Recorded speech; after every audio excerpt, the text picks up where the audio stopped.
Hi, welcome to my YouTube channel, Jacob's Family Reviews, where I give an honest, unbiased review on many different products, from outdoors, electronics, household, lawn and garden, you name it. If I've got it, I'll review it.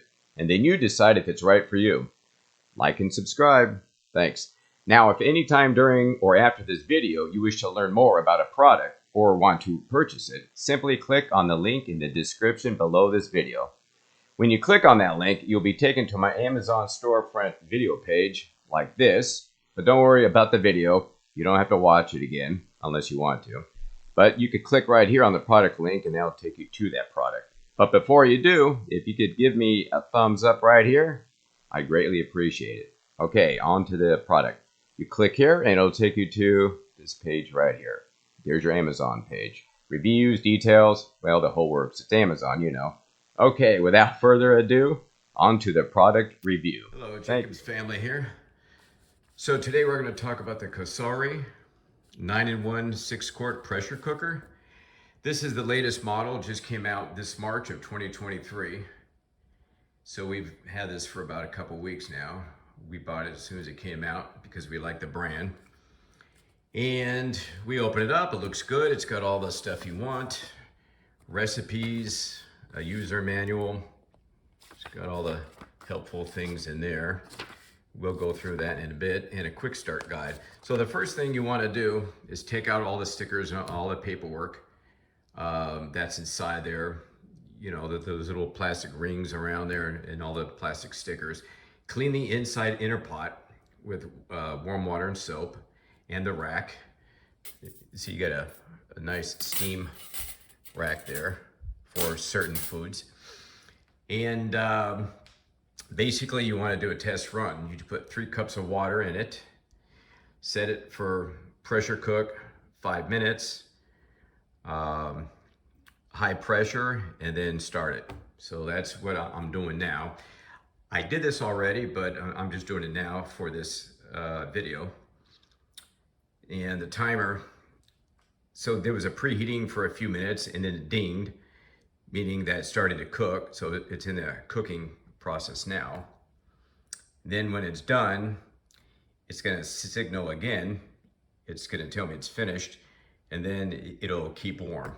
So that's just to get rid of the factory smell of that plastic ring inside there. There's a rubber ring in there, so you just wanna do a test run on that.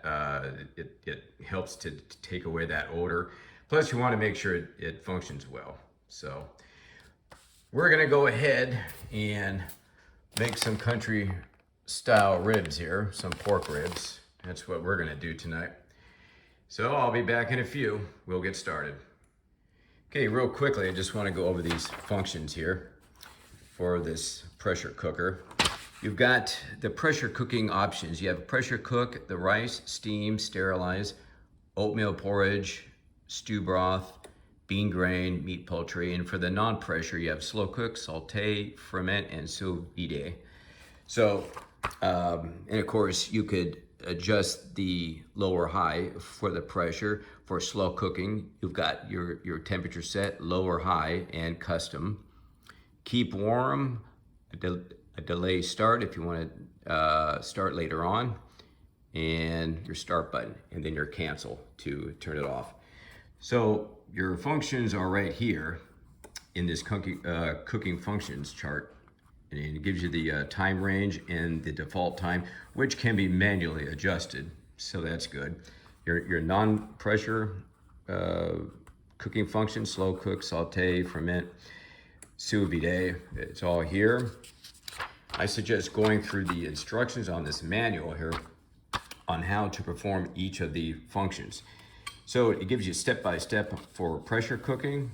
So if this is your first time using a pressure cooker, don't worry, it's all here. Very simple to read and to follow instructions. Slow cook, very simple. Saute, ferment, sous vide. If you want to cook your meat or fish or whatever in a vacuum sealed food safe bag, you can do that. I've never done it, sounds interesting. Keep warm function, very basic. There's care and maintenance, read this. And you definitely want to soak the inner ring, that plastic rubber thing, in hot water and vinegar after you're done cooking each time to get rid of that odor. Very, very important. And that's it. All right, be back in a few here and we'll start the ribs.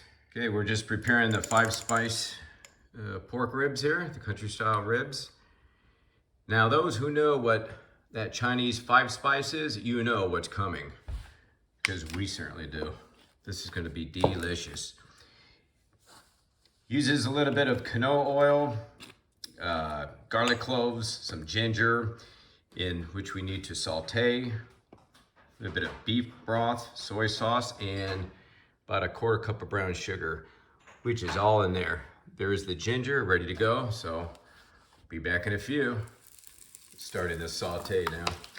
So we put it on saute, temp high, and then we hit start. It took about 4 minutes to preheat. And the display said hot, and it beeped 3 times. That means it's ready to saute. So we're doing the saute now. Sauteing the ribs in there now. Trying to get a nice sear on each side before we put the liquid broth in and then pressure cook. Okay, so she's just done pouring in the broth. We're gonna end our saute. The ribs look good, and we're gonna pressure cook. All right, there's that beep, meaning it's ready to go. Okay, I'm gonna cancel this, and we're gonna start the pressure cook. We're gonna do it for 25 minutes. Seems about right for 3 pounds. And make sure it's on high, pressure's on high, everything looks good. And we're gonna hit start. And it's gonna preheat now for a few minutes, and then it's gonna start cooking. And then these lights will progress till keep warm. And then we'll know it'll be done. So see how it looks in a minute. Okay, the pressure cooker is cooking. It is cooking under pressure. 22 minutes left. That's the countdown. And then it should be shifting to a keep warm. And then what we're gonna do is let it do a natural release. So here's the release switch. While it's cooking under pressure, make sure this switch is on seal, not on vent. When it's finished, when this beeps 5 times and you wanna open it, make sure you do it carefully, because this thing is gonna be under pressure. And you want to do, if you want to do a quick release, then you switch this to vent. What we're gonna do is a 15-minute natural release. So when this beeps 5 times and it's telling me that it's done cooking, I'm gonna set a timer for 15 minutes. So it's gonna do a natural release. And then after 15 minutes, I'm gonna press this button over to vent, and then just do a quick release at that point. Okay, the natural release just ended a couple minutes ago, actually. I pushed this over to vent to release the pressure. The valve that float valve was up, and then it dropped. Let's see if it drops again. Okay, so that means it's ready. And we're just gonna go ahead and take the ribs out. We're gonna put the ribs in the oven and do a quick broil. Then we're gonna reduce that sauce. Once it's thicker and reduced, we're gonna put the sauce on top of the ribs and then enjoy. So we'll see how that looks. Okay, we are finished here. We just got the ribs out of the broiler. We reduced the sauce in the meantime, and then we went ahead and covered the ribs, and they look delicious and they smell even better. Sprinkled a little chopped onion there from our garden and some sesame seeds. So the pressure cooker, this COSORI, it did very, very well. We like the brand, like I said before, and just read the directions. It's simple to use, easy to clean, and you too could get something like this. It really does look good. Can't wait to eat it. So yeah, I give it a thumbs up. I hope this video was helpful. Thank you.